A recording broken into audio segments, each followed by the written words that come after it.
X equals to set of 1 2 3 4 এবং এক্সের ওপর একটি রিলেশন ডিফাইন করা আছে যে আর ইকুয়ালস টু সেট অফ 1 2 3 4 2 2 4 3 আর 2 3।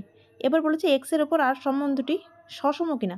দেখো সসম মানে কি, প্রতিটা এলিমেন্ট নিজের সঙ্গে রিলেটেড হতে হবে।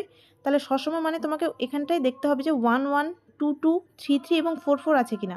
এই এলিমেন্টগুলো এখানে শুধুমাত্র 2 2 আছে, কিন্তু 1 1 নেই, যেমন যে কোনো একটা না থাকলে সসম হবে না। ঠিক আছে, তাহলে এটা বাদ চলে গেল। এবার বলেছে সসম নয়। ঠিক আছে, সসম নয় পেলাম, কিন্তু প্রতিসম কিনা এবার চেক করো।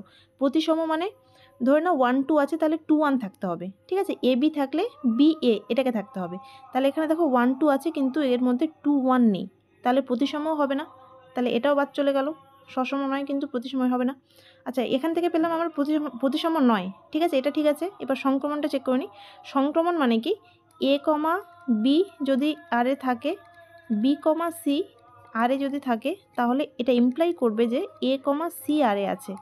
ঠিক আছে, তাহলে এবার দেখো এখানটায় 1 2 আছে, 2 3, তাহলে এটাকে ইমপ্লাই করতে হবে কি 1 2 আছে 2 3, তাহলে 1 3টা থাকতে হবে। এখানে দেখো 1 3 নেই, তাহলে এটা সংক্রমণও হবে না। তাহলে অপশন সিটাই হবে যে প্রতিসম নয়।